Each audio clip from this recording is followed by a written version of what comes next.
네, 오늘 설교의 제목은 너로 말미암아 기쁨을 이기지 못하시며, 이런 제목으로 말씀드립니다.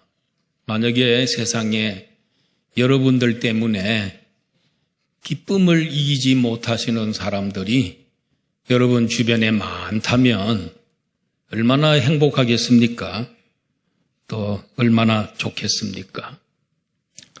특별히 하나님께서 여러분들 때문에 기쁨을 이기지 못하신다면 여러분 얼마나 참으로 복을 받은 것입니까? 하나님이 여러분들을 그렇게 사랑하신다면 참으로 복된 일이지요. 하나님이 나를 얼마나 많이 사랑하고 있을까? 그 해답이 오늘 본문에 다 나와 있습니다. 설교를 잘 들으시고 하나님이 나를 얼마나 사랑하시는가를 배울 수 있는 시간이 되기를 바랍니다. 하나님은 이방인도 사랑하시고 또 택한 백성 이스라엘도 사랑하신다고 본문에 나와 있습니다. 스바냐 선지자는 남쪽 유다 나라가 멸망하기 얼마 전에 그때 활동하던 그런 선지자입니다. 그리고 스바냐서를 기록한 연대가 BC 605년경입니다. 이때는 바벨론이 1차로 남쪽 유다 나라를 침공해서 일부 포로를 잡아갔습니다. 그 중에 다니엘과 그의 친구들도 어린 시절에 포로로 잡혀갔던 그때지요. 그 때에 스바냐 선지자가 이 예언을 했다고 또 학자들은 이야기합니다. 자, 오늘 본문에서는 예루살렘의 처음에는 심판을 이야기하다가 3장 9절부터 오늘 본문 말씀은 예루살렘의 회복과 축복, 이것에 대해서 말씀을 하고 있습니다.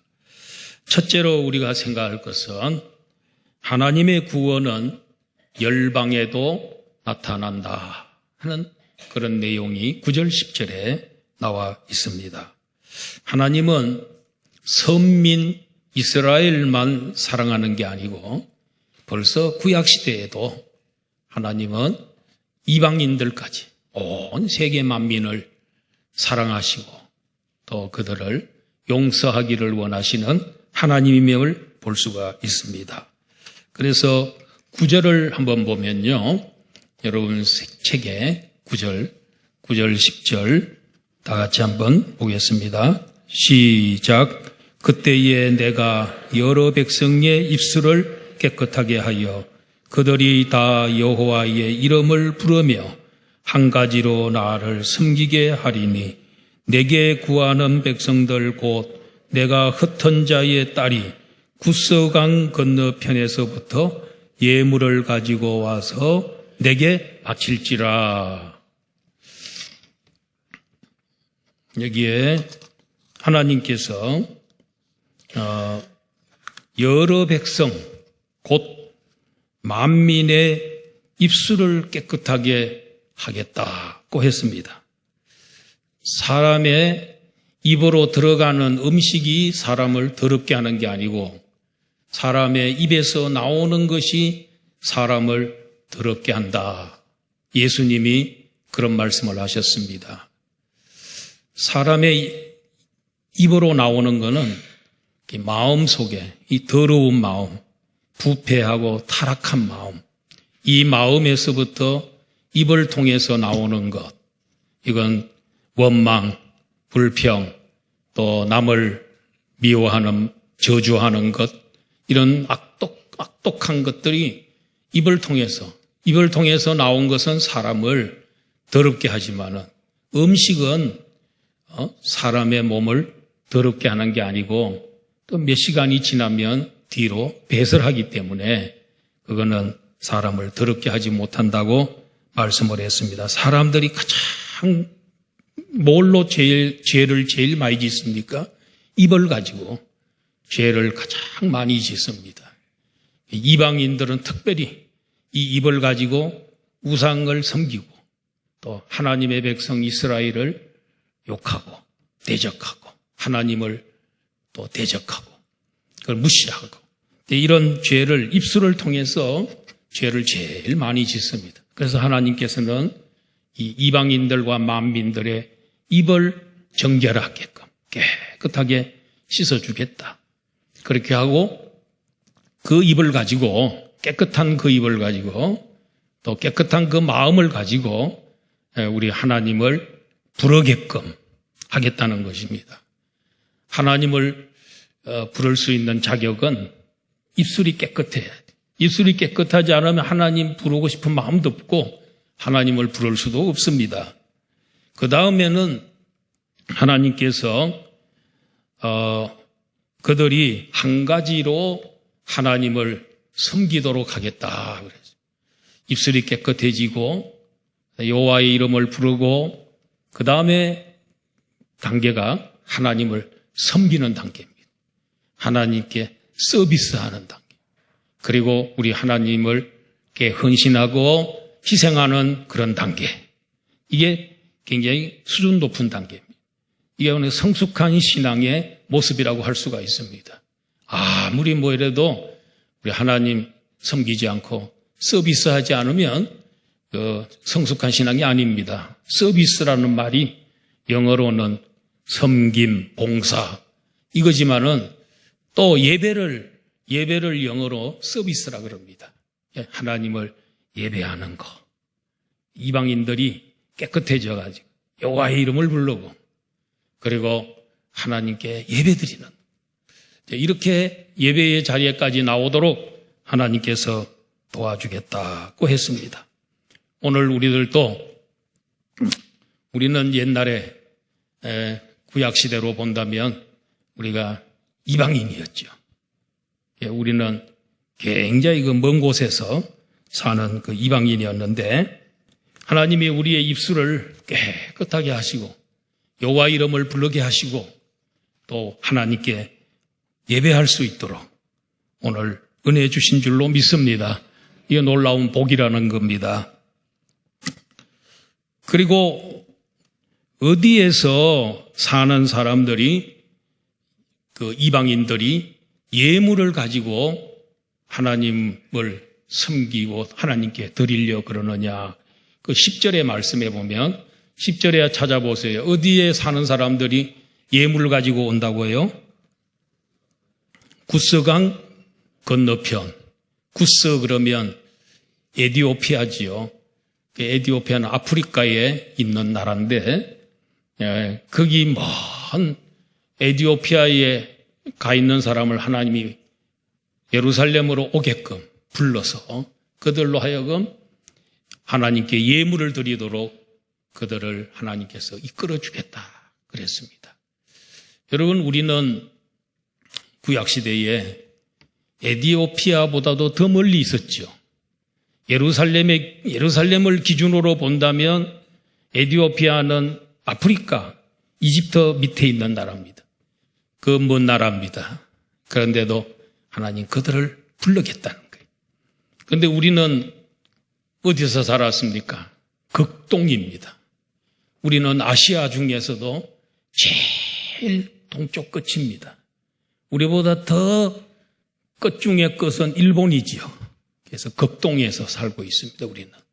그런데 큰 먼 곳까지 복음이 들어와서 선교사들이 복음 들고 찾아오고 그래서 우리가 138년 전에 1885년도에 언더우드와 아펜젤라 장로교 언더우드 선교사님, 감리교 아펜젤라 선교사가 같이 20대 젊은 선교사들이 둘이 같이 같은 날 들어왔어요. 우리나라에. 그래서 우리나라는 장감성, 장로교, 감리교, 성결교 이런 순서입니다. 교회 숫자가 많기로는 장로교가 60~70%가 되고 감리교, 성결교 이렇게 이제 나가게 되는데요. 이곳에까지 복음이 들어와서 우리의 죄를, 우리의 입술을, 더러운 우리의 입술, 우리 민족의 입술을 다 씻어주시고 여호와 하나님께 기도하는 민족 만들어주시고 예배하는 민족으로 만들어주시고 우리처럼 이렇게 열정적으로 예배하는 나라는 이 세계에 없습니다. 우리는 새벽부터 나옵니다. 새벽 기도는 세계에서 우리나라만, 우리 기독교만, 한국의 기독교에만 있는 겁니다, 여러분. 그래 얼마나 하나님 열심히 섬기는지 138년 만에 1000만 성도가 되는 놀라운 기적을 이루었습니다. 이렇게 하나님이 부르고 계신다는 것입니다. 하나님 모든 열방을 하나님이 사랑하고 계십니다. 그런데 요나 선지자를 하나님께서 벌써 그때 그 시절에 저 아수르의 수도 니느웨에 그를 보내가지고 회개를 외쳤을 때에 그들이 그 소리를 듣고 전 국민이 다 회개하고 베옷을 입고 짐승까지 베옷을 입히고 금식하고 그래 하나님께 진심으로 회개하고 부르짖었을 때에 임박한 멸망이 멎어졌습니다. 하나님 용서해 주셨습니다. 그래서 약 161년 전 동안 유예가 되고 하나님의 심판이 유예가 되고 그 후에 그 나라가 멸망을 합니다. 그런데 그 161년이라는 긴 기간을 하나님께서 요나의 선교를 통해서 용서해 주신 것을 볼 수 있습니다. 그런데 이 백성들이 아수르가 멸망하지 않으니까 요나가 불평을 하면서 나 그럴 줄 알았지 않습니까? 그래서 나 다시스로 간 거 아닙니까? 이러면서 불평했지요. 그러면서 박넝쿨 사랑하고 있었을 때 하나님께서 그에게 이런 말씀을 마지막에 합니다. 요나서 4장 11절 여기 보면요. 다 같이 시작. 하물며 이 큰 성읍 니느웨에는 좌우를 분별하지 못하는 자가 12만여 명이요 가축도 많이 있나니 내가 어찌 아끼지 아니하겠느냐 하시니라. 너는 이 하루에 밤에 나서 하루에 다음날 시들은 박넝쿨도 네가 그렇게 아끼고 사랑하고 박넝쿨이 벌레에 물려서 이 시들어 버릴 때 그렇게 안타까워하고 아꼈댔는데 여기에는 60만 명이 살고 좌우를 분별하지 못하는 어린아이들이 12만 명이 살고 짐승들도 이렇게 많이 사는 이 아수르를 내가 니느웨를 사랑하지 않는 게 사랑하는 게 그게 뭐가 잘못됐냐 이렇게 그를 책망하시는 모습으로 마치고 있습니다. 우리 하나님은 열방에도 구원을 베푸시는 모든 열방이 구원받기를 원하시는 하나님이세요. 죄인 중에 한 사람이라도 구원받지 않고 멸망받는 것을 원치 않는다고 베드로서에 말씀을 하고 있습니다. 두 번째로 이렇게 하나님은 이방인들도 사랑하시지만은 둘째로는 하나님은 이스라엘 백성들을 회복시켜 주시는 것입니다. 남쪽 유다 나라가 하나님께 큰 범죄를 하고 하나님을 제대로 못 섬기고 하나님이 몇백 년 동안 참고 하나님 참으시다가 안 되겠다 해서 바벨론을 들어서 그들을 치게 만들고 그들이 다 포로로 잡혀갔습니다. 70년 동안 포로 생활을 했습니다. 그런데 이 70년 동안 포로 생활을 할 때 하나님께서 그 포로 생활하게 한 목적이 뭡니까?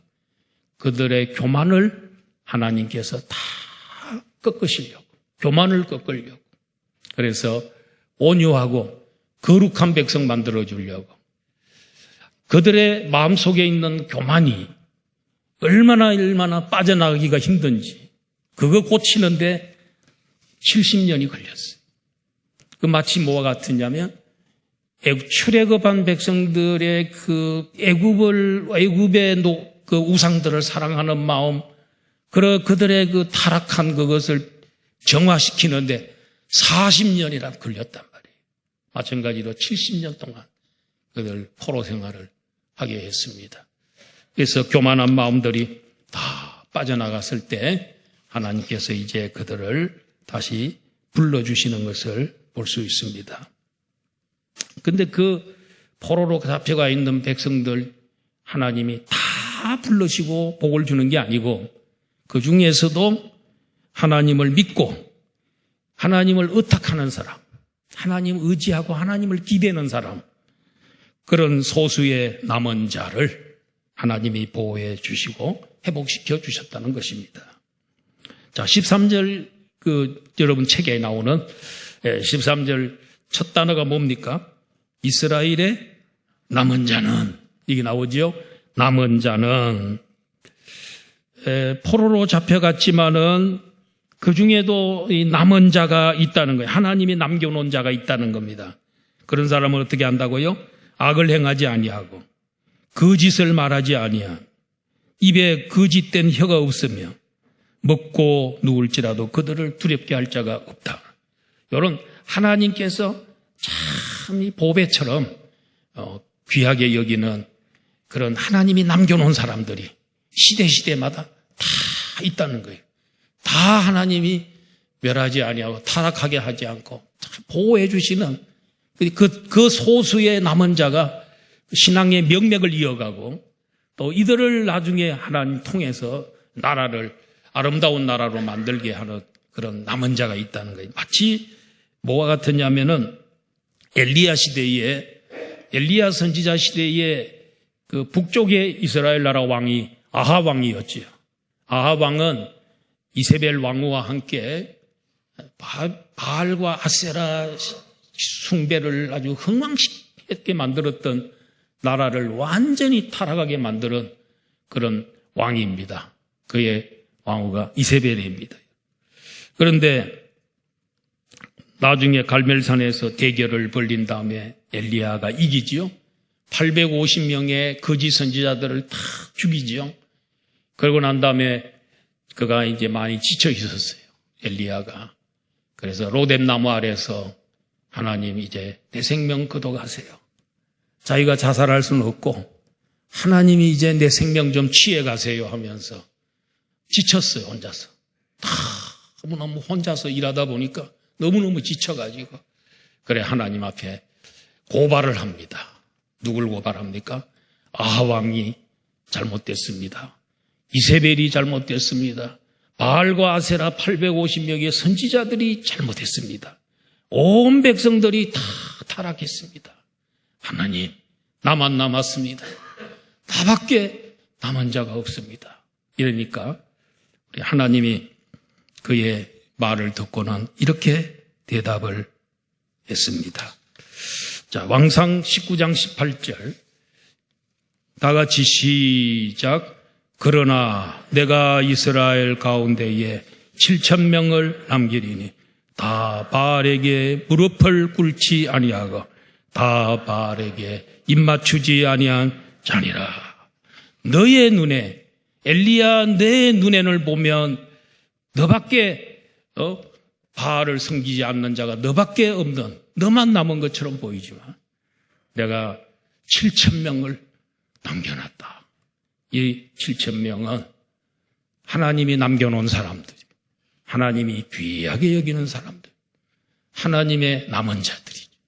이들이 누굽니까? 바알에게 무릎을 꿇지 않은 사람, 또 바알에게 입 맞추지 않은 사람, 바알에게 키스하지 않은 사람, 이런 사람들을 남겨놨다. 하나님은 어느 시대에나 다 망한 것 같고 그런데 하나님이 남겨놓은 사람이 있어요. 하나님 다 망하게 하지 않아요. 북한에 해방될 때 우리나라가 1945년 8월 15일 날 해방이 됐는데 해방되기 무렵에 북한의 교회 숫자가 3,245개의 교회가 있었답니다. 그런데 그 김씨 일가가 자기를 우상화하고 자기가 신이 되면 자기가 태양이고 자기가 신이 되니까 교회가 제일 껄끄러운 게 교회입니다. 그래서 그들이 공산주의자들이 가장 싫어하는 거예요. 그 교회는 아편이라고 생각하고 그래서 그 교회를 다 허물어 창고로 만들고 그걸 가지고 다른 용도로 사용하고 다 또 허물어 버리고 이래가지고 3245교회가 하나도 없이 다 허물고 폐쇄했습니다. 그런데 그래가지고 이제 겉으로 볼 때는 교회가 다 없어지고 또 그다음에 목사님들, 장로님들 다 죽이고 그렇게 했는데 공산주의가 공산화가 되면은 여러분 다 죽습니다. 누가 제일 먼저 죽냐면 목사님들이 다 죽습니다. 왜냐하면 공산주의의 가장 껄끄러운 존재가 교회입니다. 교회. 그리고 목사님, 장로님들, 중직자들 다 죽습니다.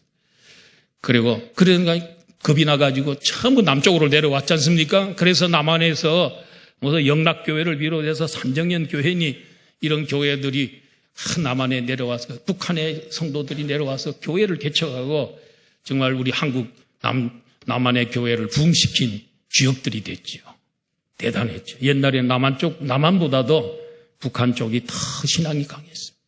그래서 평양을 동방의 예루살렘이라 그랬어요. 그 정도로. 그런데 다 없어진 줄 알았는데요. 요사이 소식을 들어보면은 지금 70년이 넘었는데 70년 동안 가정에서 몰래 그럴 때 지하교회라 그러는데 가정에서 몰래 예배를 몇 년, 70년 이상 지금까지도 드리고 있다는 거예요. 한 성도가 탈북해서 내려왔는데 그분 이제 여기 오셔서 한국 목사님 결혼해가지고 목사님 산모가 됐습니다. 그런데 그분은 간증을 할 때 북한에 있을 때의 할머니가 신앙이 좋았는데 그 할머니하고 예배를 지금까지 드리다가 탈북을 해서 왔다는 거예요. 그런 사람도 있고요. 그 다음에 옛날에 국군 우리나라 사람으로서 포로가 돼서 북한에 잡혀 있다가 어떻게 해서 탈북을 해서 왔는데 그때까지 예배를 드렸다는 거예요. 그분이. 참 이런 하나님 앞에 늘 기도하는 지금도 지하교회, 북한의 지하교회에 물론 예배 발각되면 사형입니다. 완전히 그건 총살감입니다. 성경책이 발견되면 그거는 탄광에 가가지고 정말 죽을 고생을 합니다. 그럼에도 불구하고 몰래 예배하는 그런 사람들이 있다는 거예요. 왜냐하면 남은 사람들이 아직도 있다는 거예요. 그 사람들이 15만 명은 될 거다. 그렇게 추측을 하고 있는데 그 사람들이 다 우리가 국가를 위해서 통일을 위해서 기도하는 것보다도 그들의 그 기도는 애절한 기도고요. 정말로 간절히 기도하는데 우리 하나님이 그 기도를 반드시 들어줄 줄로 믿습니다. 그래서 속히 복음 통일을 이루게 될 줄로 믿습니다. 이렇게 하려면 거기에 남아있는 자가 있고 탈북한 사람 3만 5천 명이 내려왔는데 그 중에서 거의 대부분이 기독교를 믿습니다. 이분들이 통일이 되면 쫓아 올라가서 자기 동네, 자기 마을, 교회를 세우고 그들이 이 민족 복음화에 앞장설 사람들로 훈련을 지금 받고 있는 것을 볼 수가 있습니다. 우리 하나님은 어느 시대나 이렇게 정말로 하나님께서 남겨놓은 사람, 그 알짜배기 남겨둔 사람들이 있다는 것입니다. 그들은 악을 행하지 않는 사람이고 거짓말하지 않는 사람이고 간사한 혀로 입을 놀리지 아니한 사람이고 그런 사람에게는 먹고 누울지라도 그들을 두렵게 할 자가 없도록 보호해 주겠다. 하나님 약속해 주셨습니다. 성도 여러분, 우리 안양북북교회 성도님들, 오늘 여기에 와 계시는 여러분들은 하나님이 남겨놓은 남은 자인 줄로 믿습니다. 여러분들 다 남은 자입니다, 여러분. 그래서 남은 자답게 살아야 됩니다. 세상이 아무리 어둡고 타락해도 남은 자로서 세상에 빛이 되시고 세상에 소금의 역할을 감당하기를 바랍니다. 빛은 어두운 세상을 밝혀주는 게 빛입니다.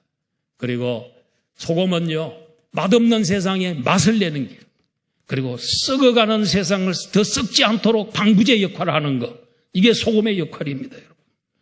오늘 이렇게 우리를 하나님이 남겨놓은 타락한 세상에서 특별히 뽑아서 보호해 주시고 남겨놓은 존재인 줄로 믿으시기를 바랍니다. 마지막 세 번째로는 시온의 딸의 회복과 축복입니다. 14절로 20절의 내용인데요. 자, 회복과 복을 받은 시온을 향해서 시온의 딸아 노래해라. 노래하되 기쁘게 노래를 해라. 전심으로 노래를 하고 즐거워하라고 그렇게 명령하고 있습니다. 하나님이. 여기 시온이라는 말은 예루살렘이라는 도시가 시온산 위에 있습니다. 그래서 예루살렘을 이야기할 때 별칭어로, 애칭어로 시온아 그럽니다. 예루살렘아, 또 이스라엘아, 다 같은 말들인데요. 그들을 향해서 노래를 하라, 찬송을 하라는 것입니다. 회복과 복을 주신 하나님께 찬송을 하되 어떻게 찬송해라? 기쁘게 찬송하고 마음을 다 담아서 찬양을 드리라는 거예요. 아까 찬송을 그렇게 불렀습니까? 예수 십자가에 흘린 피로써 할 때 전심으로 불렀습니까? 기쁨으로 불렀습니까? 할렐루야. 좀 찔리는가요? 하여튼 잘 불렀어요. 아까 굉장히 잘 부르는데 우리 하나님 앞에 찬양할 때 그렇게 하라는 거예요. 우리 기독교는 찬송의 종교입니다. 노래의 종교입니다. 근데 타 종교를 보면 찬송이 없습니다. 찬송. 여러분 무당 종교에 그 부닥거리하고 이런 건 있지만 찬송 신을 높이고 찬양하고 이런 거 보셨어요? 없지요. 불교도요. 찬양이 없었는데 참불가가 없었는데 1925년도에 정말 참불가가 우리나라에 처음 참불가가 생겼어요. 그래서 불교에도 참불가가 있고 성가대가 있고요. 지자도 있고요. 그렇게 바뀌었습니다. 뭘 닮은 우리나라에 있는 모든 종교들은 전부 우리 기독교를 닮아옵니다. 기독교를 닮아. 우리 기독교가 찬송의 종교입니다. 얼마나 곡이 많은지 시편 150편이 다 찬양이지 않습니까? 그 다음에 또 찬양과 찬송가도 한 700곡 가까이 되잖아요. 그런가 하면은 또 우리 복음성가가 하루에도 몇 곡씩 쏟아져 나오는 수천 수만 곡이 됩니다. 복음성가. 우리 교회도 복음성가 작곡한 사람들도 있습니다. 안 불러서 문제지. 떠야 되는데 이게 안 떠서 문제지. 복음성 작곡한 사람들도 있습니다. 여러분. 얼마나 노래가 많은지. 노래할 게 너무너무 많으니까. 재료가 너무너무 많으니까. 우리 하나님이 너무 위대하니까 노래가 그렇게 얼마나 많은지 말이죠. 멋있죠. 우리는 새벽부터 노래합니다. 새벽 5시에 딱 시작을 합니다. 신앙 고백하고 난 다음에 반드시 찬송가가 나옵니다. 야, 어떻게 새벽부터 노래 부르는 그런 데가 어디 있습니까? 우리 기독교는 새벽부터 노래하는 그런 종교. 찬송하면 마귀가 물러나는 줄 믿습니다. 찬송하고 하루를 시작하면 승리하는 줄로 믿습니다. 장례가 나서 장례집에도 노래 부르는 데는 우리 기독교입니다. 장례식 가가지고 애곡하고 울어야 되는데 우리는 아닙니다. 개선행진곡을 부릅니다. 개선가를 부릅니다. 개가를 부릅니다. 그래서 우리는 나 같은 죄인 살리신 부르면서 영원히 그곳에서 영원히 우리 주님을 찬양하리라 하고 노래를 부르고 얼마나 멋있는 그런 종교입니까? 근데 왜 그러면 찬송을 시온을 향해서 기쁘게 부르고 전심으로 부르고 왜 그렇게 불러야 되냐? 찬송 불러야 될 이유가 뭐냐? 그래서 15절입니다. 15절이 굉장히 중요합니다. 다 같이 한번 본문 15절 다 같이 읽겠습니다. 시작. 여호와가 내 형벌을 제거하였고 내 원수를 쫓아냈으며 이스라엘 왕 여호와가 내 가운데 계시니 내가 다시는 화를 당할까 두려워하지 아니할 것이다. 그러기 때문에 즐겁게 노래하고 전심으로 찬양하고 춤을 추듯이 찬양을 하라는 것이지요. 이 약속의 말씀은 이스라엘 백성들에게 약속이기도 하지만 오늘 우리들에게도 이 말씀이 이미 적용이 됐습니다. 그래서 하나님은 우리의 모든 죄를 다 제거하시고 형벌을 면하게 해주시고 예수님 십자가에서 우리의 형벌을 대신 받아주심으로써 다 면하게 해주시고 그리고 예수님 부활하심으로써 우리에게 영생의 소망을 허락해 주셨습니다. 그리고 사탄을 원수로 사탄을 예수님 십자가와 부활 사건으로 사탄의 머리를 깨부셨습니다. 사탄은 예수님의 발 뒤꿈치를 무는 정도 십자가에 달리는 예수님 발에 못 박는 정도가 됐지만은 그러나 예수님은 그의 머리를 깼습니다. 사탄은 2000년 전 십자가와 부활 사건으로 이미 멸망하고 패배했습니다. 그런데 주님이 다시 오시는 그날까지 존재는 하는데 발악은 하는데 절대로 우리 교회를 못 이깁니다. 예수님을 이길 수 없습니다. 여러분. 사탄을 멸해 주신 것입니다. 예수님이 이 세상에 오셔서 사탄 멸해 주시고 형벌 제거해 주시고 그리고는 세상 끝날까지 우리와 항상 함께 한다 그랬습니다. 임마누엘의 축복을 우리가 받은 줄로 믿습니다. 그러므로 두려워할 필요가 없습니다. 화를 당할까 봐 걱정할 필요가 없습니다. 우리가 무슨 문제가 있든지 어려운 문제는 이 세상에 사는 동안에는 늘 궁핍도 있고 어려운 일을 있고 두려운 일들이 많이 생겨요. 그때마다 우리는 하나님 은혜의 보좌에 앉아 계시는 우리 하나님에게 직접 나갈 수 있는 거예요. 구약시대는 대제사장이 1년에 한 번만 그 하나님 만나러 지성소에 들어가서 법궤 위에 있는 속죄소에 계시는 하나님 만나러 들어갔습니다. 그래서 죄 용서받았어요. 1년에 한 번만. 온 백성들의 죄가 그때 용서받는 거예요. 그런데 우리들은요, 예수 십자가의 공로를 힘입어서 그냥 휘장도 다 없어져 버리고 하나님 보좌 앞에 직접 나갈 수 있어요. 직접 우리 주님을 만날 수 있는 특권이 우리에게 주어진 줄로 믿습니다. 왜냐하면 우리 하나님의 아들이기 때문에. 여러분 아들은요, 청와대나 백악관이나 하여튼 대통령의 아들 가족들은 무슨 절차를 밟고 들어오고 이런 거 없어요. 그냥 들락거리는 거. 누가 제재할 수 없어요.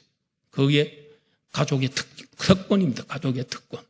우리는 무슨 문제가 있어도 주님 앞에 직접 나가서 독대하고 하나님께 호소하고 하나님과 대화하고 그런 위로받고 또 응답받는 역사가 있는 줄로 믿습니다. 그래서 히브리서 4장 16절 다 같이 한번 읽어보겠습니다. 시작. 그러므로 우리는 긍휼하심을 받고 때를 따라 돕는 은혜를 얻기 위하여 은혜의 보좌 앞에 담대히 나갈 것이니라. 우리 하나님 앞에 언제 나오라 그랬습니까? 두 가지 목적으로 나오라 그랬습니다. 처음에 뭡니까? 긍휼하심을 받으려. 우리가 죄 짓고 세상에서 바르게 못 살고 하나님 용서해 주세요. 이렇게 할 때 우리는 다른 사람 찾아간다고 해결되는 거 아니야. 반드시 하나님이 용서해 줘야 용서되는 거예요. 죄 용서는 하나님밖에 없어요. 사죄권은 하나님만 갖고 있는 거예요. 그래서 하나님 다 긍휼히 여겨주세요.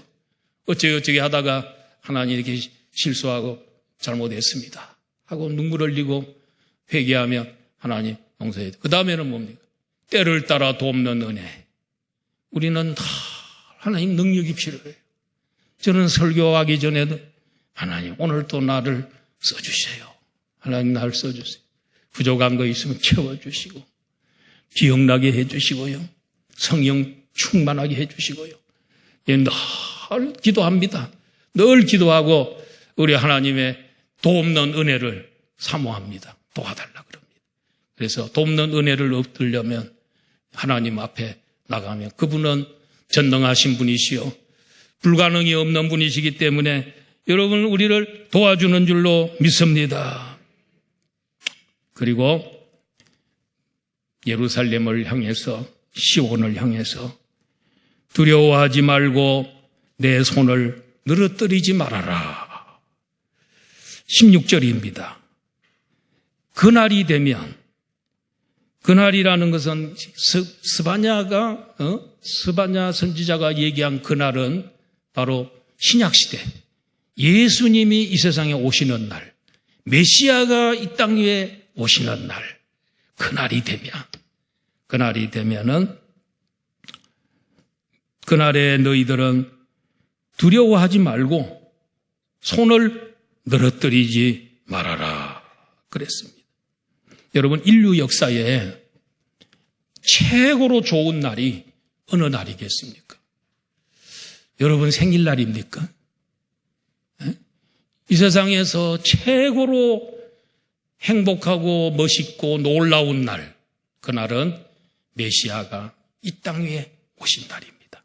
왜냐하면 아담과 하와가 실패하고 난 다음에 그의 후손으로 오는 사람들은 모두가 다 죽음의 행진을 했습니다. 지옥의 행진을 하고 있었습니다. 그런데 예수님 오셔서 십자가에 돌아가시고 부활한 날부터 이 죽음의 행진, 지옥으로 향하는 행진을 천국으로 향하고 영생으로 향하도록 이 물꼬를 돌려주시고 방향을 틀어주신 분이 예수님인 줄로 믿습니다. 그래서 인류 역사의 최고의 사건은 메시아가 이 땅에 온 사건. 말씀이 육신을 입고 이 땅에 오신 것. 그래서 세상 역사를 보면요, 예수님이 태어난 해를 1년으로 봅니다. 그래서 그 전에는 주전, BC, Before Christ, 그리스도 전의 역사. 그리고 여기 이후의 역사. 지금 우리는 AD 2024년입니다. 3월 10일입니다. 예수 그리스도의 탄생을 기준으로 인류의 역사가 두 개로 딱 나눠져 있습니다. 오기 전과 오신 후, 주전, 주후, Before AD 이렇게 나눠졌습니다. 얼마나 멋있어요. 이게 누가 했나요? 어떻든 그 로마 제국 그때 우리 기독교가 초기부터 이렇게 한 거예요. 이 놀라운 일 아닙니까? 저 북한 같은 데도 물론 김일성이 태어난 날 그런 거에서 무슨 연도가 있어요, 자기 나름대로. 그런데 국제대회에 나가고 할 때 예수님이 태어난 연도 갖고 나오지 그 연도 갖고 나와가던 출전을 할 수도 없어요. 날짜가 안 맞아요. 그렇기 때문에 다 자기들도 예수님 탄생 연도를 온 세계 인류가 같이 쓰고 있다니까 지금. 예수님 위대하신 분 아니에요? 그래서 예수님이 이 세상에 오셨는데 두려워하지 말아라. 손을 늘어뜨리고 살지 말아라. 이런 손을 늘어뜨리고 사는 경우가 어떤 것입니까? 요새 이 권투나 권투 격투기 하지 않습니까? 그거 하다가 탁 치니까 상대방이 막 넘어 떨어졌어요. 근데 그 사람이 이제 심판이 하지 않습니까? 권투할 때에 1, 2, 3, 4 여가지고 10까지 가기 전에 일어나가지고 싸우겠다고 이렇게 이제 손을 올리면 뭡니까? 내가 다시 싸우겠다 이렇게 느리지만은 손을 못 올리고 누워가지고 이렇게 뻗어버리면 그거는 이제 10이 되면 아웃되는 겁니다. 지는 겁니다. 그래서 손을 늘어뜨리지 말고 우리 기독교인들이 손 늘어뜨리지 말고 한번 또 싸워보는 이런 자세를 가져야 되지 않겠습니까? 왜 그렇게 두려움과 손을 늘어뜨리지 않아야 될까요? 17절 오늘 설교의 그 최고 중요한 구절 17절입니다. 여러분 다 같이 한번 성경책을 읽어보세요. 시작. 너의 하나님 여호와가 너의 가운데 계시니 그는 구원을 베푸실 전능자시라. 그가 너로 말미암아 기쁨을 이기지 못하시며 너를 잠잠히 사랑하시며 너로 말미암아 즐거이 부르시며 기뻐하시리라 하리라. 여기에 보면 왜 사람이 두려워하지 말고 팔을 늘어뜨리고 살아서는 안 되느냐? 우리 성도들이 왜 그렇습니까? 그는 메시아가 하나님이 우리 가운데 계시고 있기 때문에, 하나님 우리 가운데 오셔서 임마누엘 하고 있기 때문에 그렇다는 것이죠. 두 번째로는 구원을 베푸실 그분은 전능자이시다. 우리가 어떤 환경에 처해도 구원받으려면 구원시켜 줄 수 있는 전능하신 분이 우리 예수님인 줄로 믿습니다. 하나님인 줄로 믿습니다. 그리고 그분이 우리를 얼마나 기뻐하시는지요. 너로 말미암아 기쁨을 이기지 못하시며, 하나님이 우리를 얼마나 기뻐하는지요. 기쁨을 이기지 못하면 어떻게 됩니까? 너무너무 기뻐가지고 막 이렇게 들뛰다가 쓰러질 수가 있어요. 넘어질 수가 있어요. 그 정도로 우리를 사랑하는데, 성도 여러분 한 분 한 분을 이렇게 하나님이 사랑하고 있다는 걸 기억하시기를 바랍니다. 이거 지금 남의 얘기하는 거 아닙니다. 아이고 목사님이나 그렇게 사랑하겠지. 천만의 만만의 말씀. 여러분들입니다. 이거 내가 너를 사랑하는데 기쁨을 이기지 못한다 이랬습니다. 여러분들 그 손주들 사랑하고 있죠. 손주들 보면 얼마나 기뻐요. 그것도 뭐 중학교 가버리면 좀 그렇다 그러던데, 하여튼 그 전에 아주 어릴 때 그때 손주들 보면요, 야 멀리서 딱 쫓아오는데 그냥 넘어질 듯 하면서도 할배 합비 하면서 쫓아, 얼마나 여러분 기쁩니까? 여러분 진짜 그런 그보다도 여러분들을 하나님이 더 기뻐하죠. 근데 어린 시절에 집을 나가가지고 미아가 됐어요. 그래서 찾을 길이 전국을 다 뒤지고 세계를 뒤져도 못 찾아. 그런데 몇십 년 후에 어떤 일이 있어가지고 그 잃어버렸던 아들을 찾게 됐어요. 그 어머니가 그 아들을 만났을 때 얼마나 죽은 줄 알았는데 살아왔단 말이에요. 얼마나 기쁘겠어요. 기쁨을 이기지 못하죠. 그런 것처럼 우리 하나님도 죄와 허물로 죽은 여러분들 예수 보혈로서 씻어주시고, 다시 예수님 부활하실 때 같이 부활시켜주시고, 그래서 하나님의 자녀로 받아주시는 우리 하나님 여러분들을 그렇게 사랑하는 줄로 믿습니다. 사랑하는 줄 믿습니다. 우리 목사님 중에 한 분이 지금 건강이 안 좋아가지고 오늘 내일 하는데, 그분이 그냥 벌써 돌아가셔야 할 분인데 아직도 못 들어가고 있는 거는, 그분이 얘기가 뭐냐면 우리 아들 가족들이 미국에 사는데 이제는 뭐 5월달인가 6월달에 나온다나, 근데 그때까지 내가 안 죽는다. 내가 그때까지는 안 죽고 그 아들 돌아올 때까지 내가 끝까지 버틴다. 이래가지고 그 아들 보고 난 다음에 내가 죽더라도 하늘나라 가더라도 그 아들, 그 정도로 우리 자식을 사랑한단 말이에요. 기뻐한다 보는 거를. 그런 것처럼 하나님이 여러분들 그렇게 사랑하는 줄로 믿습니다. 그리고 잠잠히 사랑하시며, 우리 하나님은 우리를 사랑하는데 잠잠히 사랑할 때도 있어요. 기뻐서 어쩔 줄 모를 때도 있지만 평소에는 잠잠히 우리를 지켜보고 있는 거예요. 끊임없이 지켜주고, 그리고 또 우리 하나님께서 우리를 변함없이 사랑해 주시고 끝까지 사랑해요. 무궁한 사랑. 이게 하나님의 사랑입니다. 그리고 너로 말미암아 즐거이 부르며 기뻐한, 하나님은 우리를 보고 노래를 부르신다네. 즐거이 노래를 부른대. 무슨 노래를 어떻게 부를까? 한번 찾아보시기 바랍니다. 성경 속에 하나님 노래 부른 거 찾아보고, 예수님은 노래 부른 거 있어요. 성만찬 예식을 맡은 다음에 감람산으로 가시면서 제자들과 가면서 찬미하며 가셨다. 그러니까 인류 구속을 위해서 이제 길을 올라가는데 노래하고 찬미, 승리의 노래를 부르면서 올라가신 것이지요.